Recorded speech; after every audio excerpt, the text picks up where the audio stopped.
I get asked pretty frequently through social media what I do for a living, and I figured I would take this video as a great opportunity to explain what it is I do. So I am a coach. I'm a mental health and mindset coach. So I work with people one-on-one every single day to change the way they think.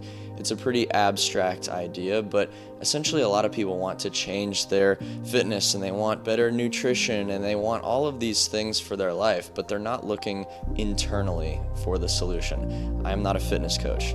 I am not a nutrition coach, because I know that when somebody comes to me wanting to revolutionize their fitness, a great plan can be found on Google in about 15 seconds. When somebody wants to revolutionize the way that they eat, a great diet can be found on Google in 15 seconds.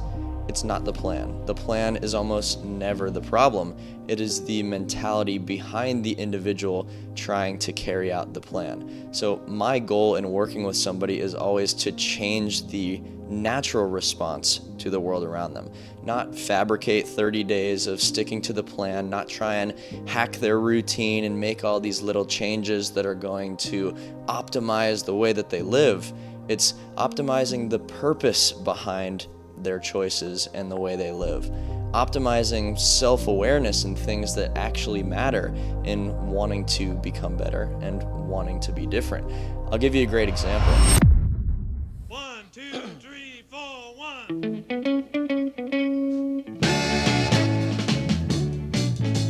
You told me that your love for me was not strong as it used to be, baby. You told me the money I received was nothing but just chicken feed, baby. But you're all the world to me and to my heart. You hold the key, don't talk like that. Don't talk like that. Don't talk like that. Don't talk like that. You told me that I was cool, but my money wouldn't buy dog food, baby.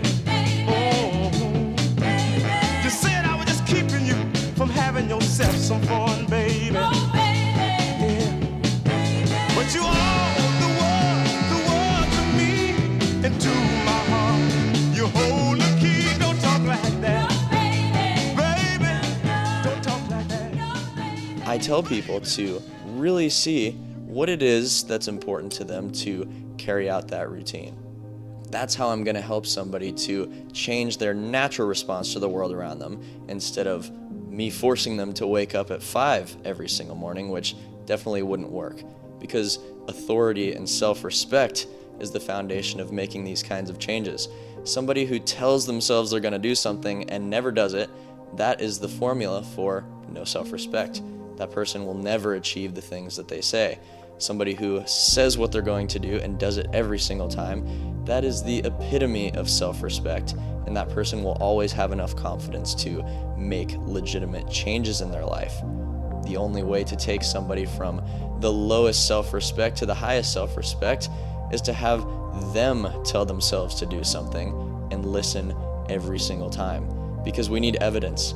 I can look back and see that I've carried out my promises I've made to myself every single time. Therefore, looking forward, I can say, I believe in my own ability to carry out what it is I say I should do. And that is how you make changes. That is how you build self-respect. That is what I help people see in themselves. And nobody else does that.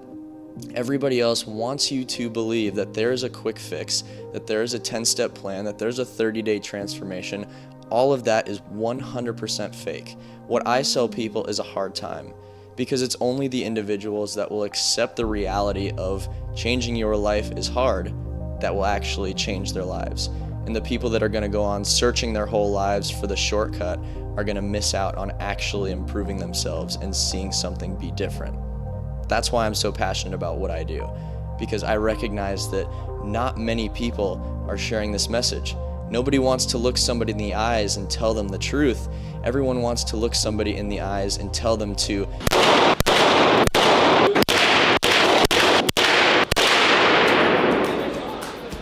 Jesus Christ. Tell me real low, make it real soft spoke, using words I can't imagine. Driving real slow, taking all the back roads, but we know what's gonna happen. Stop and smile the roses while we're going where we go. I've seen all the signs and they're all pointing right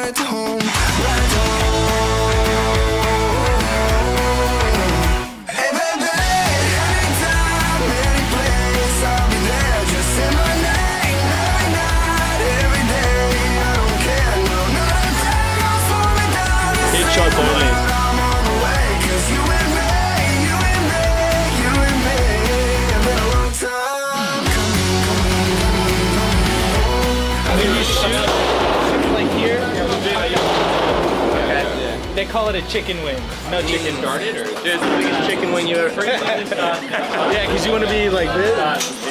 Okay. And instead of maybe give a little more lean into it, because you're kind of like this. So tuck that elbow in, lean forward a bit more. Money. You'll be looking good on the Let's tube. go.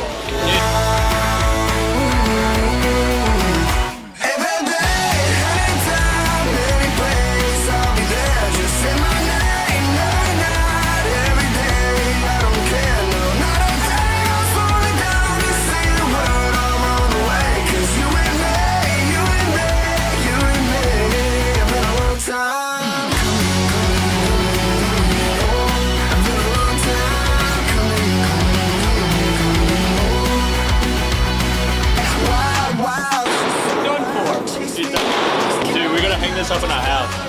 True. That was nerve-wracking. That makes me actually nervous because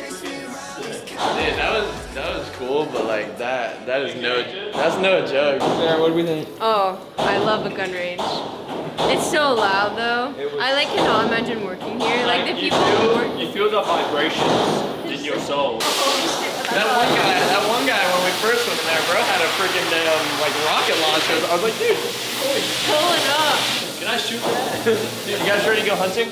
Now, people wonder how I'm qualified exactly to help people achieve these things, and how can I possibly call myself a mindset and mental health coach when where are the certifications, where's the school, where's all these things? And my answer to that question is, if I was not carrying out every single bit of what I am helping somebody else achieve, I would have no place to help them do these things. I would have no place to speak on these subjects whatsoever. What gives me so much confidence is not a delusion. It's not blind confidence. It's recognizing where I came from and where I am.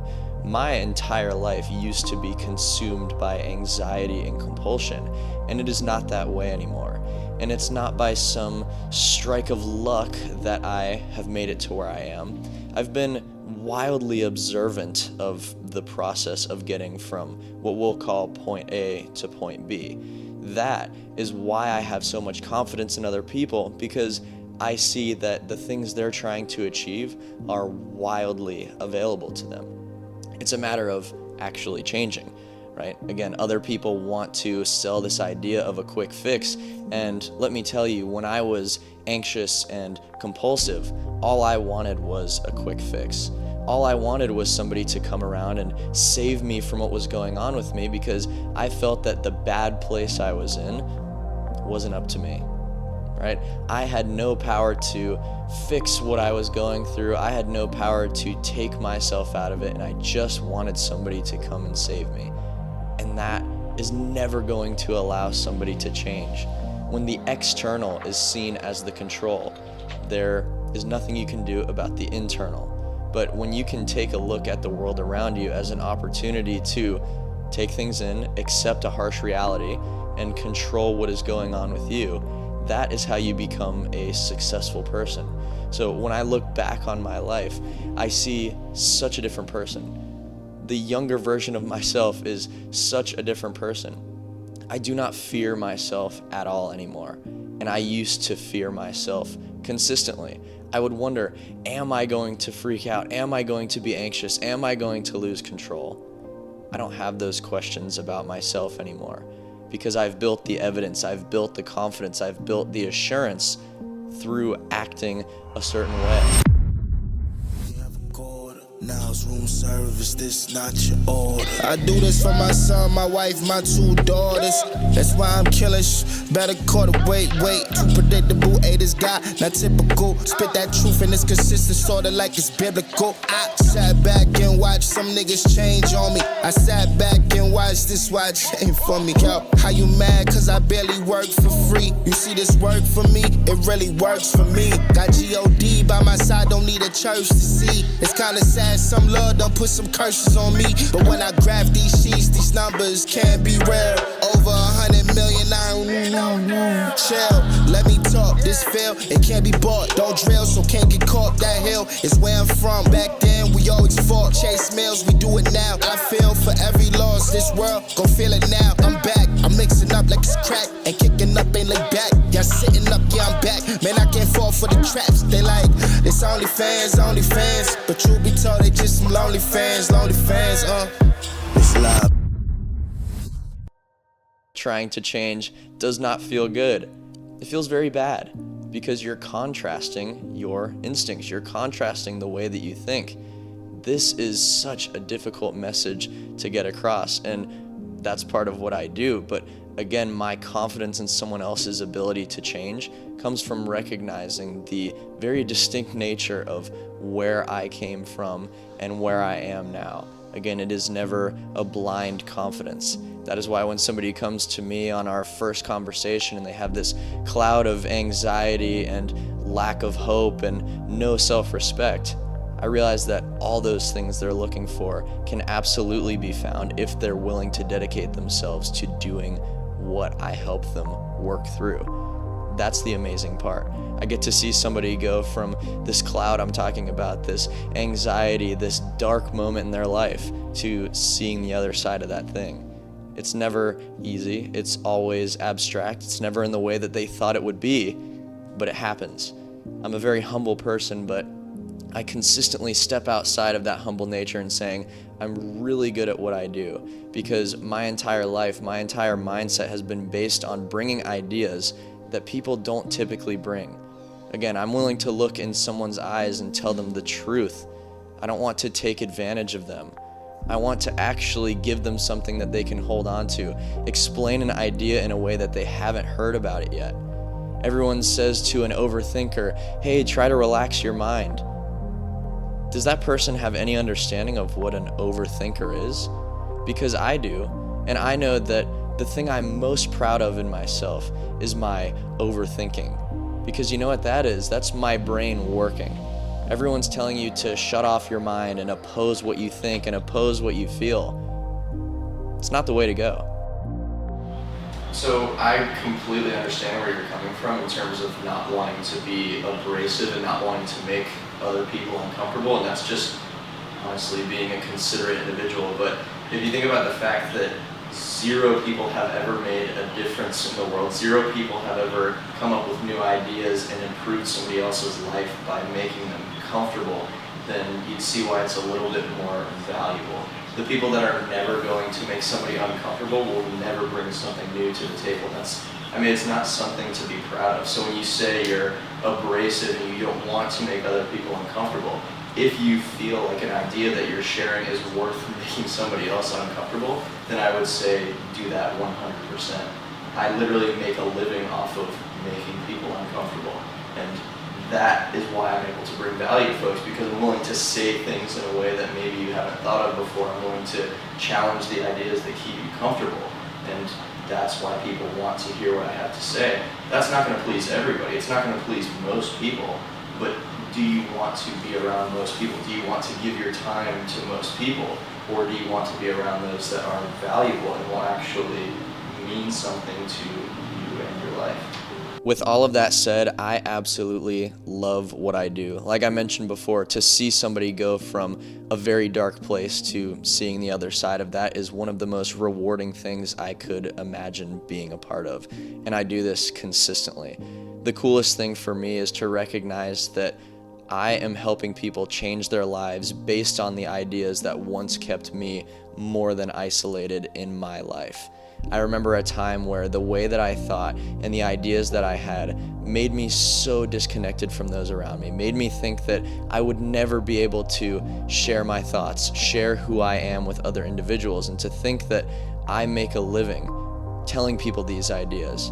I make a living having conversations with great individuals and helping them see a better life on the other side of that. And that I could not be more grateful for. I want to thank you so much for watching this video. I'm here doing a little bit of ice bath maintenance as we speak right now, but I really hope you got a lot of value out of this video. If you did, would love to hear about it in the comments.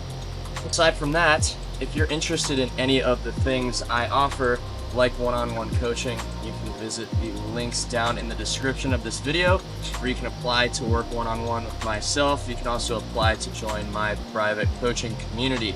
Other than that, definitely like this video and subscribe to see future videos. We will be posting every single Thursday, so keep an eye out for those, and I'll see you in the next one. Thanks, guys.